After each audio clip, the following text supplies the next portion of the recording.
Okay, so welcome to lesson 4 of unit 7. So this is our halfway mark. Once you finish this, we're halfway through this unit. So we'll start with just looking at the exponential graph of 2 to the x, which is one we've worked with before. And this time we're also going to graph its inverse. So just kind of as a quick reminder, the inverse means that we're switching our x and y value. So instead of x, y, if we were using mapping notation, we would switch all our points to y, x. Another way of thinking of this is a reflection over the line y equals x. Okay, so I'll start with just graphing y equals 2 to the power of x. We know that my first point should be on my y-axis, 1, because anything to the power of 0 is 1. And then we know that in terms of values,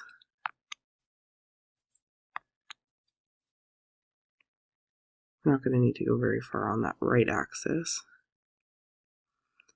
just because it increases so quickly. And on the left axis, again, we kind of know the general trend of behavior. So just to make sure that my axes have some sort of scale on them.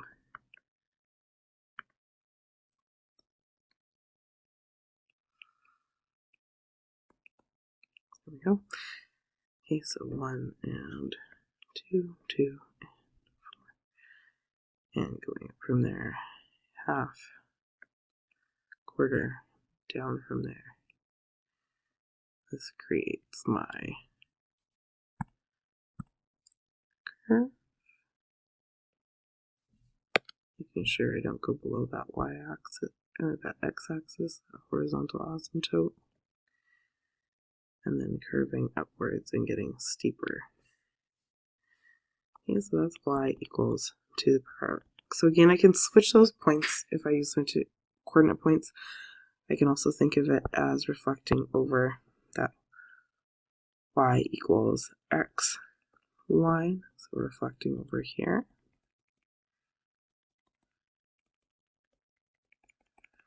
Whichever one makes more sense to you in terms of like negotiating that.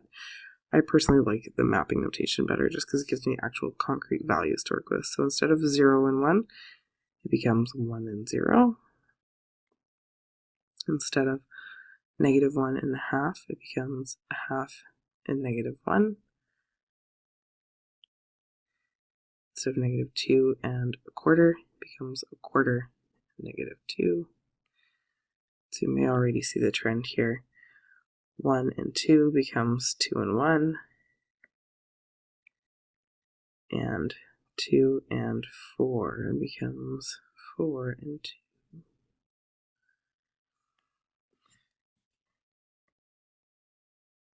Here we go. And so then that also switches our, sorry, this is not very smooth.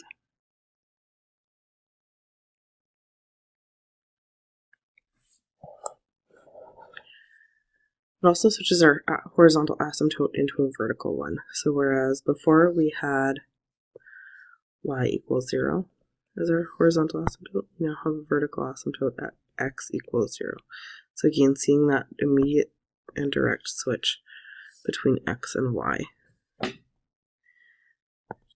This graph, the inverse of an exponential, is known as a logarithm, or log for short.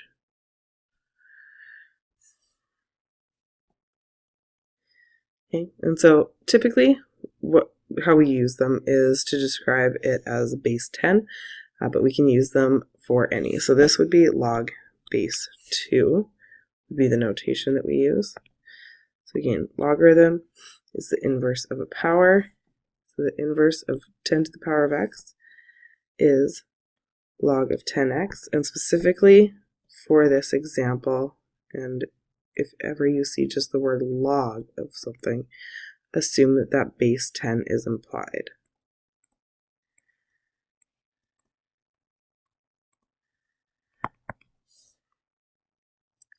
So we can use any value, doesn't really matter, as long as we write it in place of that subscript there.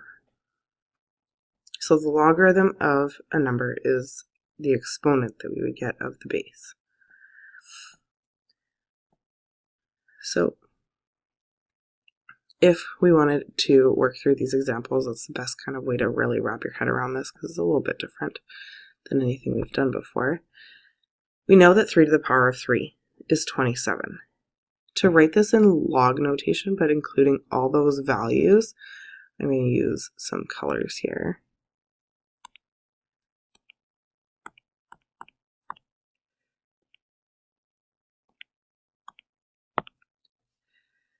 And we're going to go with my base. It's going to be in purple. I'm going to write my exponent in pink. And I'm going to write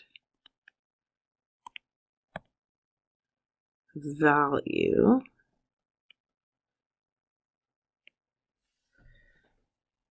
of this power in green. So when I go to do this in log notation, I write log. The base becomes the subscript. The value is what I'm taking the log of.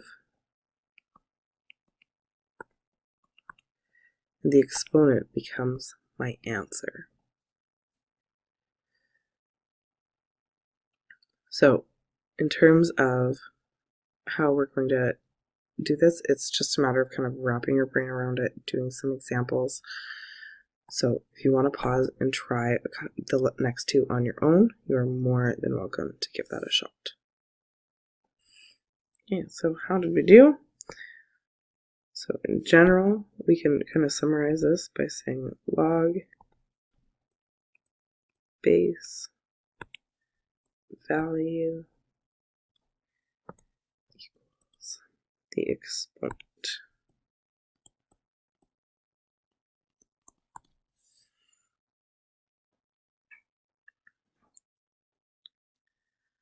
Okay, so working backwards then,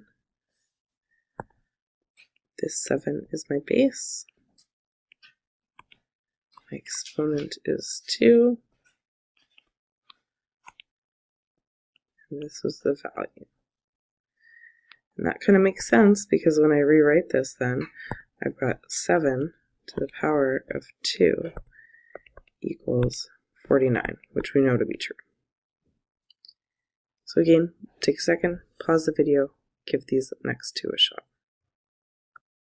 So again, working backwards, we know these all to be true because 4 to the power of 3 is 64.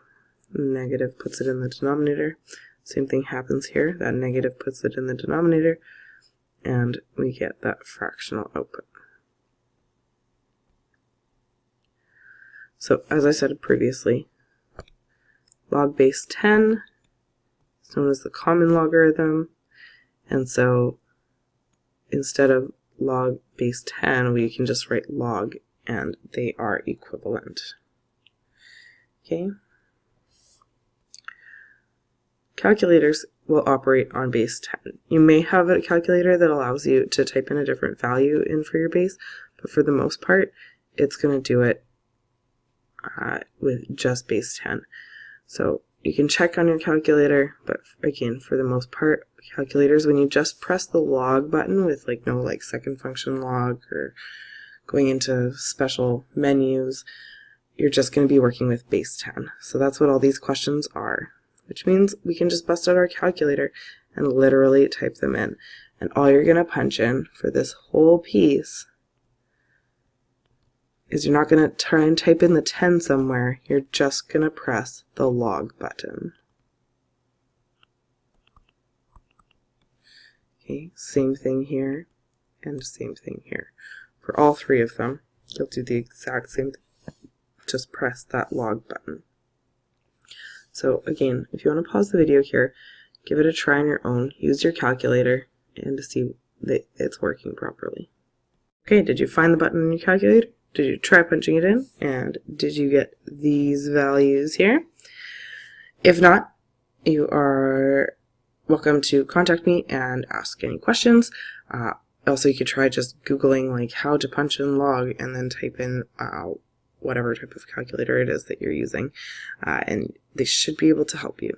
In terms of mode, as long as you don't have it on some sort of like truncated one where it's cutting it off at like 1 decimal place, you should be fine. You don't need to worry about radians versus degrees because we're not working with trig functions at all. So logs are strictly base 10 and nothing to do with angles, so no particular settings should be impacting this as long as you're getting as many decimal places as fill your screen.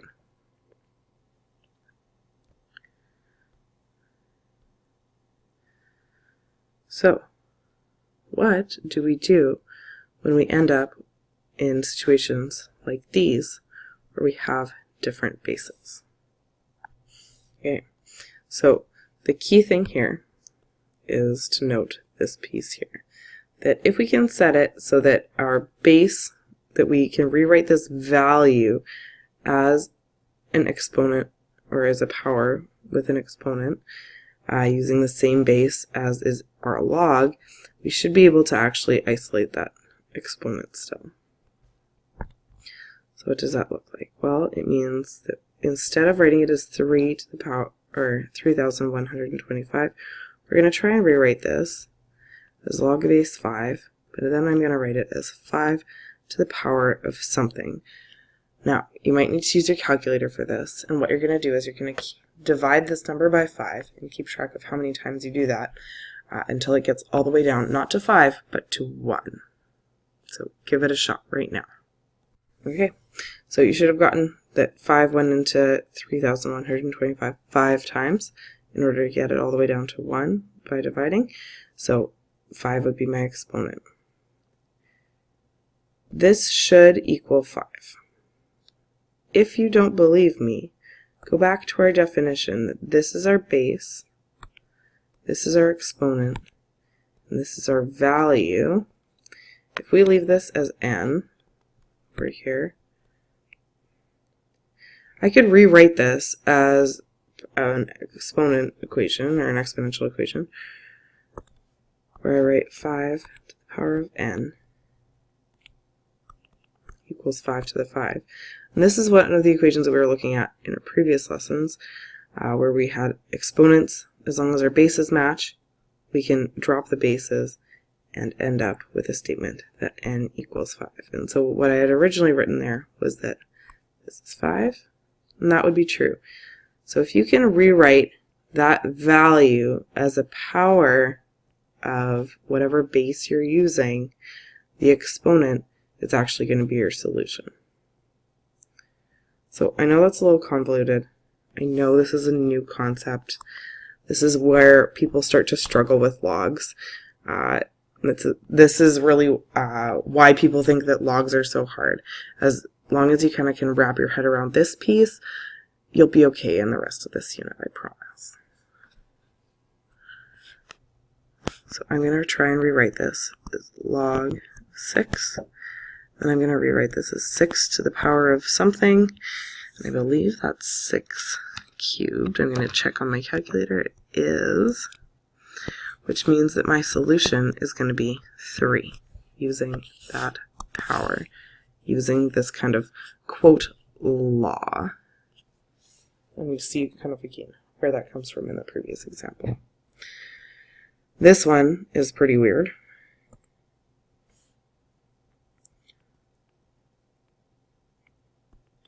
If I try and rewrite this, we've got 2 to the power of this. Like, I'm not sure if I'm going to be able to write this as 8. I can try, and what I'm going to do, because I'm dealing with smaller numbers, I'm going to try and put them together. So I'm actually going to pull this 2 back under that cube root sign. And in order to do that, I'm actually going to get it as 8 times 2 cube root. And this is seeming very strange. So you're like, okay, well, Miss Conrad, that's not going to give me a base of 8.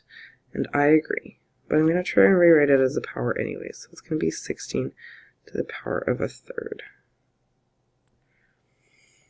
Now, this question is a little bit tricky, and the reason that it is tricky is that instead of getting that base 8, which pretty much is impossible from 16, what we're going to do is we're going to rewrite both of these pieces as 2 to the power of something.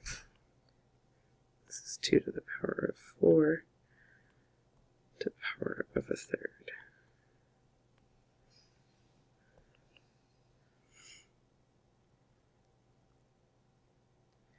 So once we get this kind of worked out, we'll get some sort of interesting answer. So maybe this way of writing it out isn't necessarily the best way. We'll lose those equal signs.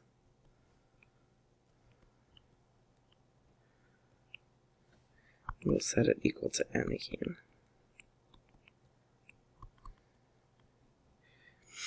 And so we get 2 to the power of 3n equals 2 to the power of 4 over 3. Now this is going to be weird. I'm going to have to do some fraction work here. I've got 3n equals 4 thirds. I'm going to divide by 3. N equals 4 ninths. So this one's a tricky one, for sure. This one was not so bad. But that idea that we needed to work in terms of 2 to solve for n is what's going to kind of trip you up. So if you do end up in a situation where you can't get that common base showing up here, you might end up wanting to get a common base by also creating a power in that within that base. And I know that complicates things, but in terms of getting a final solution, it means that I can do it without a calculator. So in the same kind of idea, we've got log 5 to the 100. There is no way of writing 100 as a power of 5, but I know that log 5 of 25 is 2, because 5 to the power of 2 is 25. I know that log 5 of 125 is 3.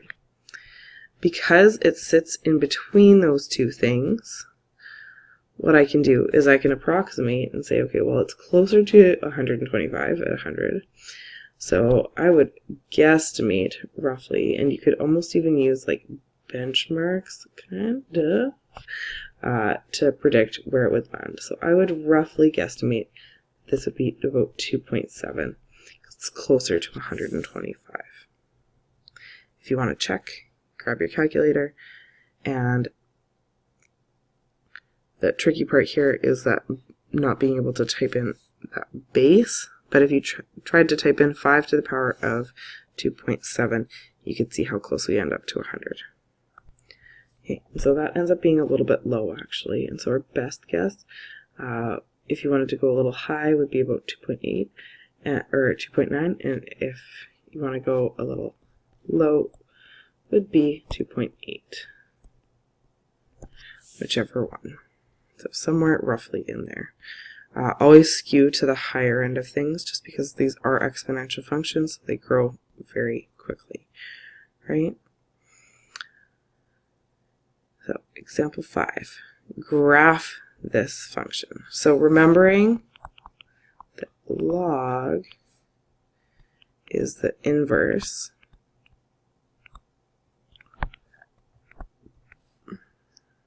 of a power or an exponential.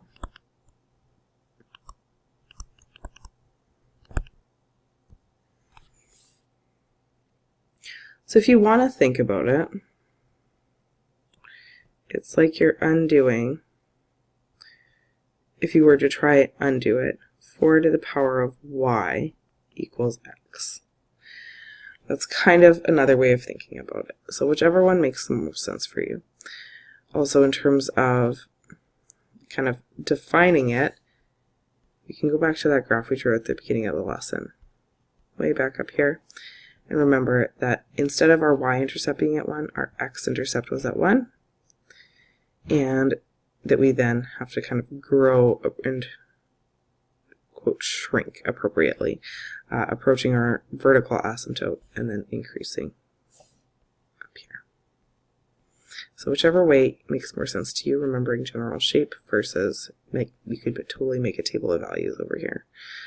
You would just have to be strategic in choosing your values, because I'm not going to choose just any values, or you might choose your y values first and start with 0 and 1 and 2 and maybe -1 and -2. Plugging those in would generate a nice table of values that we can then use. Anything to the power of 0 is 1, 4, 16, and then we've got 1/4, 1/16 down here. So you can do a table of values using this, or you can remember that log is an inverse function, so I expect that intercept to be happening at x equals 1 and a vertical asymptote at y at x equals 0.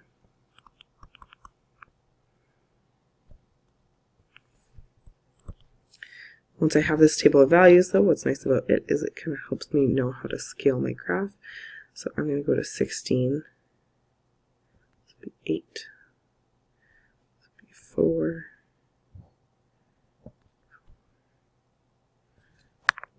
it's not quite halfway.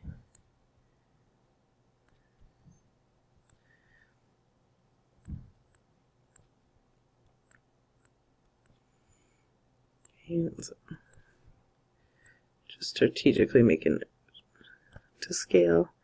16 on my x. In terms of on my negatives, I don't really need to worry about it because of that vertical asymptote. I'm not drawing anything over here on my left. And in terms of my y values, I only need to go to 2 and -2. So I've got some flexibility there. I can spread them out.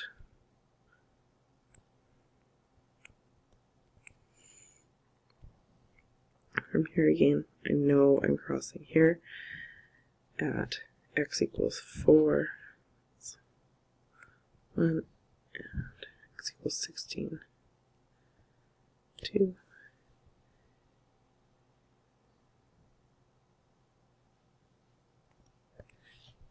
That's going to be a curve there. Again, you would want to smooth this out with your pencil, whereas I'm stuck with the stylus here. Okay, so that would be my graph. Identify intercepts, the equations of any asymptotes, the domain and range. So again, we're kind of flipping x and y in terms of its role. So we look and we see we have no y-intercept,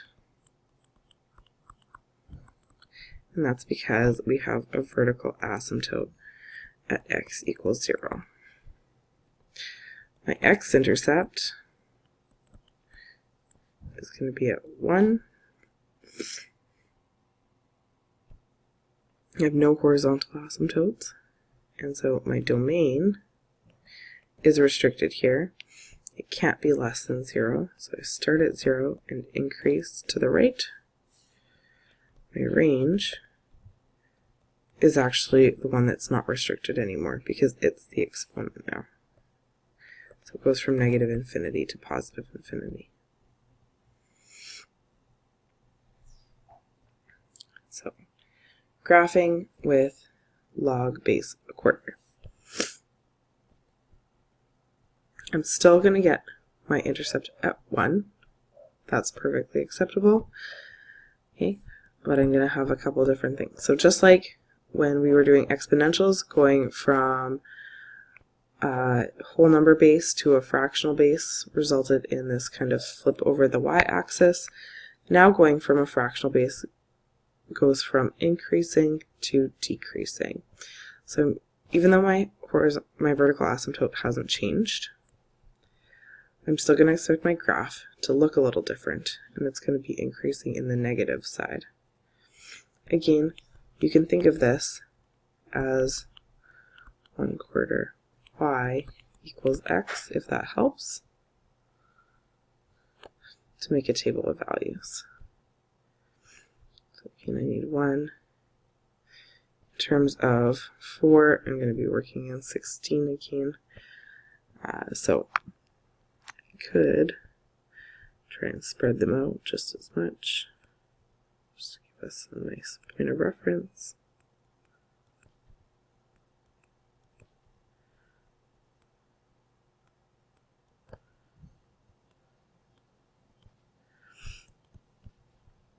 And again, I'll spread out my vertical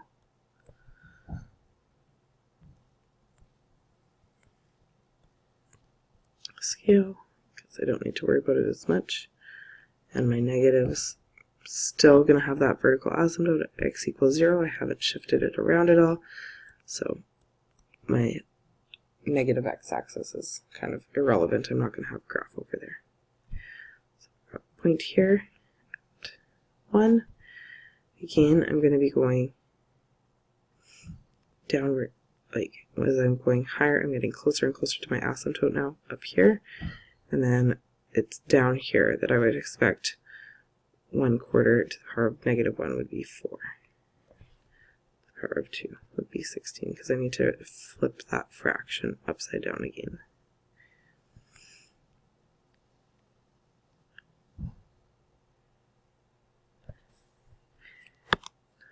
It's a very ugly curve. It's a little bit better. So again, those fractional bases just end up being a reflection in terms of one axis or the other. Identify any intercepts. Again, no y-intercept. X-intercept is at x equals 1. I have a vertical asymptote at x equals 0. And my domain is restricted as a result of my vertical asymptote. Always to the right. My range is from -infinity to +infinity. And so even though I only graph a very small picture of it, that's only because I would run out of room on my x-axis to fit any other points from my y values. So the big idea here is that the logarithmic function is the inverse of the exponential function. So you can go back and forth whichever way makes the most sense to you. But that is kind of where we're going to live in practice. So that idea that fractions still are kind of like reflections because we are still looking at that impact of an exponent being negative versus positive, and those reciprocals and inverses kind of tying together in this world. Again, that's another reason why it becomes a little bit more complicated here. This is the lesson that loses people when it comes to logs. So please make sure, if you're kind of skipping through, that we spend some time on this one, really wrap our head around that idea that a log function is the inverse of its exponential form. And so we can kind of go back and forth between them.